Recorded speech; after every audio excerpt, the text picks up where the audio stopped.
Before the man in yellow spoke to Tabitha, it felt as though the residents of the town were finally beginning to gain some kind of momentum. Boyd was fighting back. Jade was getting closer to understanding the symbols. Tabitha was uncovering secrets that had remained buried for years. And for the first time in a very long time, it seemed like the people trapped inside the town were actually moving toward answers rather than away from them. But then something strange happened. The man in yellow appeared and delivered a warning that completely changed everything. He told Tabitha that what they were about to do could lead them closer to freedom. But at the same time, he also claimed it could unleash a suffering so terrible that they couldn't even begin to imagine it. At first glance, that warning sounds reasonable. It sounds like somebody giving a genuine caution about the dangers ahead. But what if that wasn't what he was doing at all? What if every single word that came out of his mouth was carefully calculated? What if the man in yellow wasn't trying to help Tabitha understand the consequences of her actions? What if he was trying to stop her? Because the more I think about that conversation, the more convinced I become that the man in yellow wasn't telling Tabitha the truth. In fact, I think he lied to her for one very specific reason. And if that's the case, then it could completely change the way we view everything that is currently happening inside the town. So let's take a deeper look. The first thing that stood out to me about the conversation between Tabitha and the man in yellow is just how unusual it was. Throughout the entire series, the forces controlling the town have never really explained themselves. They don't sit people down and give them fair warnings. They don't provide information that could potentially help the residents survive. Instead, they thrive on confusion, manipulation, and fear. Think about every major tragedy we've seen throughout the show. The monsters never announce what they're about to do. The voices never explain their intentions. The town itself never gives people a chance to prepare for what's coming. Everything usually happens without warning. That's why the conversation with Tabitha feels so different. For some reason, the man in yellow suddenly decided to tell her that the group could either be getting closer to freedom or closer to unimaginable suffering. But why? If suffering was truly inevitable, then why tell her beforehand? That's the question that keeps bothering me, because when you really think about it, warning Tabitha doesn't actually benefit him, unless the warning itself was the objective. Personally, I think the man in yellow understood something extremely important in that moment. He realized that the residents were getting closer than ever before to discovering something that could genuinely threaten him, and because of that, he couldn't simply sit back and watch events unfold. He had to intervene. The problem is that he couldn't physically stop them, so instead, he tried something else. He attempted to plant doubt. Notice how carefully he framed his words. He didn't directly tell Tabitha not to continue. He didn't order her to stop. Instead, he presented two possible futures, one positive, one terrifying. By doing that, he created uncertainty. And uncertainty has always been one of the most powerful weapons in the town. When people are afraid, they hesitate. When they hesitate, they make mistakes. And when they make mistakes, the town gains control again. Think that's exactly what the man in yellow was hoping for. He wanted Tabitha to leave that conversation questioning everything and wanted her wondering whether finding the bones was actually the right decision. He wanted Boyd, Jade, and everyone else second-guessing themselves before they took the next step. Because if the residents start arguing among themselves, then progress slows down. And if progress slows down, then whatever secret lies ahead remains hidden. What's interesting is that the man in yellow may have accidentally revealed far more than he intended. By appearing personally, he essentially confirmed that the situation matters. Think about it. This is a character who rarely gets directly involved. Most of the time, he operates from the shadows. He allows the monsters, the visions, and the town itself to do the work. Yet suddenly he's standing face to face with Tabitha. Why now? Why not earlier? Why not when countless other residents were searching for answers? I think the answer is simple, because this time is different. This time the residents are approaching something that has never happened before. The man in yellow even seemed to imply that himself. He spoke as though the story had played out many times, as though different versions of these events had unfolded over and over again. Yet somehow, this particular path appears to be new territory, and that's what makes his behavior so suspicious. If he's truly confident in his control over the town, then why does he suddenly feel the need to interfere? Why take the risk of revealing himself? Why have a conversation that could potentially expose his concerns? The only explanation that makes sense to me is that he's worried, not necessarily afraid of Boyd, not afraid of Jade, not even afraid of Tabitha. He's afraid of what they might discover, because if the truth buried beneath the town is finally uncovered, then everything could change. The power structure that has existed for decades might begin to collapse. The cycle that has repeated itself countless times could finally be broken. And if that happens, then the man in yellow may lose the one thing he's spent all this time protecting. The question is, what exactly is he so desperate to keep hidden? And when we start looking at the clues surrounding the bones, the caves, and the strange behavior we've been seeing throughout Season 4, a very interesting possibility begins to emerge. One that could explain why the man in yellow felt the need to lie to Tabitha in the first place.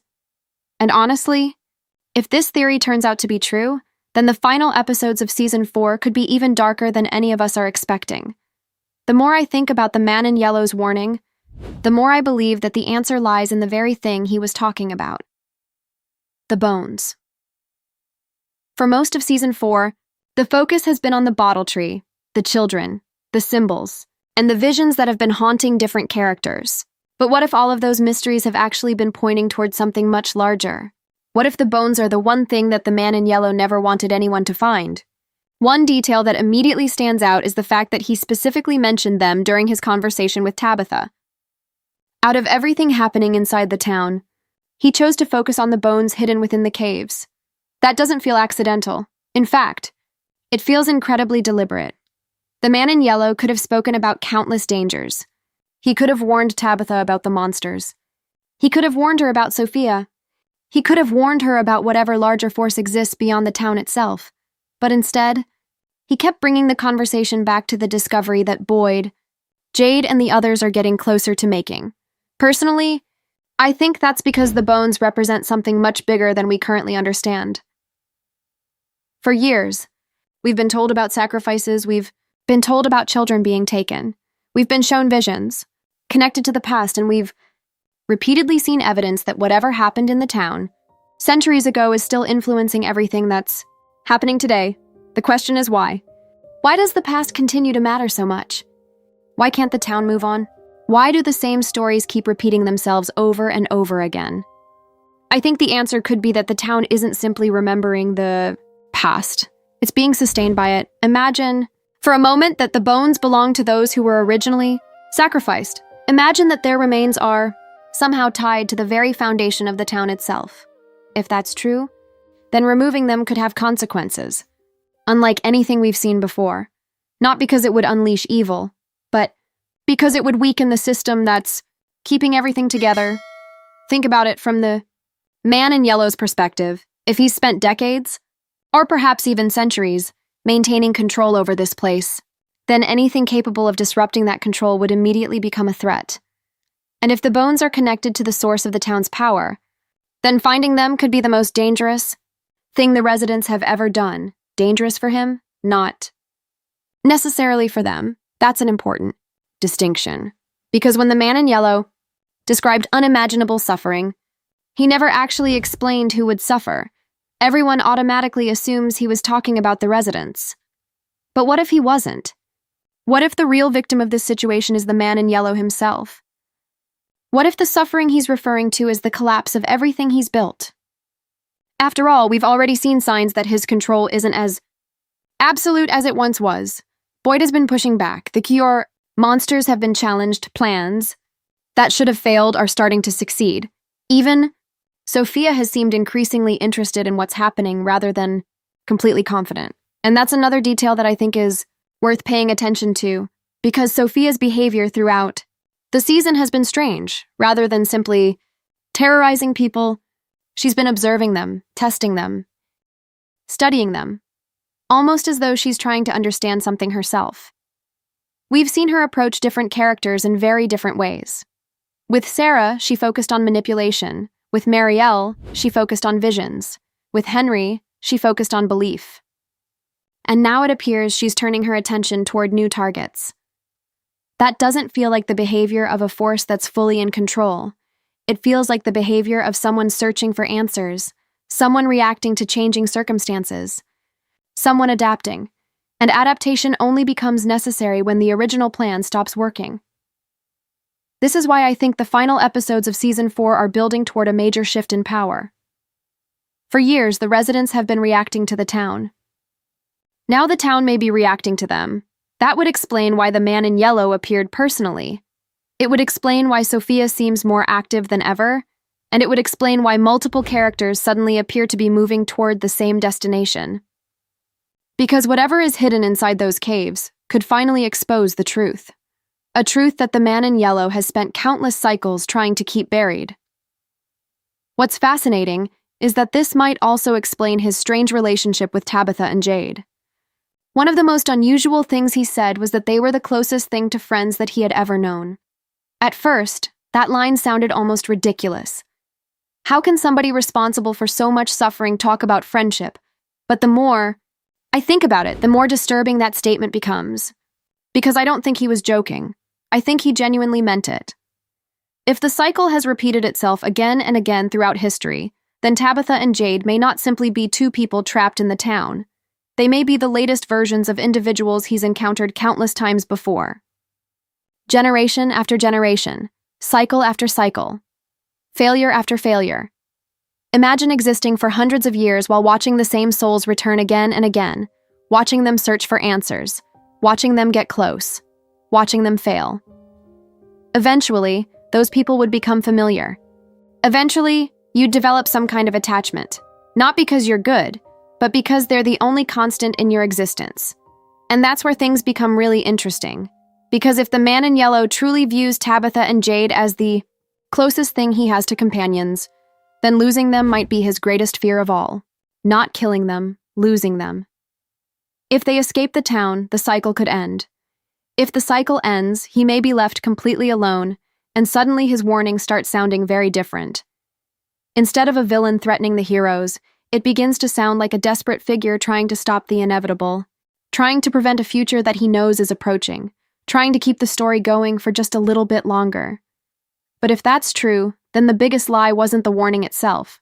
The biggest lie may have been the reason he gave it. Because I don't think he appeared to protect Tabitha. I think he appeared to protect himself. And if that's the case, then the final pieces of this mystery might already be falling into place. The real question now is what happens when Boyd, Jade, and Tabitha decide to ignore his warning and continue forward anyway. Because if they do, they could finally uncover something that the man in yellow has been hiding for longer than anyone realizes. If the man in yellow really did lie to Tabitha, then I think we're approaching one of the most important moments that we've ever seen in the entire series. Because for the first time, the residents may be making a decision that isn't part of the story he wants them to follow. One thing that has always stood out to me about the town is how every path seems designed to lead people exactly where the town wants them to go. Whenever somebody gets close to discovering something important, distractions appear, new dangers emerge, characters become divided, fear begins to spread. Somehow, the town always finds a way to regain control. But what if that isn't happening? This time? What if Boyd, Jade, and Tabitha have finally reached a point where the town can no longer manipulate events as easily as it once could? Looking back at Season 4, there have been several moments that suggest something is changing. The monsters don't seem as untouchable as they once were. The residents are sharing information more effectively. Characters who were once isolated are beginning to work together. And perhaps most importantly, people are starting to question the rules rather than simply accepting them. That may sound like a small detail, but it's actually incredibly important.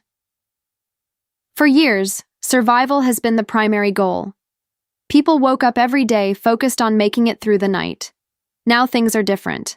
Now people are actively searching for answers. And that shift changes everything, because fear only works when people are willing to remain trapped by it. The moment people decide that discovering the truth is more important than avoiding danger, the balance of power begins to change. That's why I think the man in yellow chose fear as his weapon. Not violence, not threats. Fear. Because deep down, he understands something that the residents are only now beginning to realize. Knowledge is dangerous. Not dangerous for them, dangerous for him. Think about every major mystery that still remains unsolved. The children, the sacrifices, the symbols, the caves, the bottle tree, the voices, the boy in white. All of these mysteries feel separate on the surface, but what if they're actually connected to one central truth, a truth that has remained hidden beneath every cycle? A truth that explains why people keep returning. A truth that explains why the town exists at all. If the bones are somehow connected to that truth, then discovering them could trigger a chain reaction unlike anything we've seen before. Personally, I don't think the biggest reveal is going to be the identity of the man in yellow. I think the biggest reveal will be understanding what his true purpose has been this entire time. Because what if he isn't simply a villain? What if he's a caretaker? Not a good caretaker, not a benevolent one, but somebody tasked with keeping the cycle alive no matter the cost. When you look at his actions through that lens, everything starts making a little more sense. His obsession with repetition, his knowledge of previous cycles, his strange attachment to Tabitha and Jade, his fear whenever the residents get too close to answers. All of it points toward somebody who needs the story to continue, someone who cannot allow the cycle to end. And that brings us back to the lie, because if the cycle depends on fear, confusion, and uncertainty, then the worst thing that could happen is for the residents to move forward with complete confidence. The worst thing that could happen is for Boyd to believe they're winning.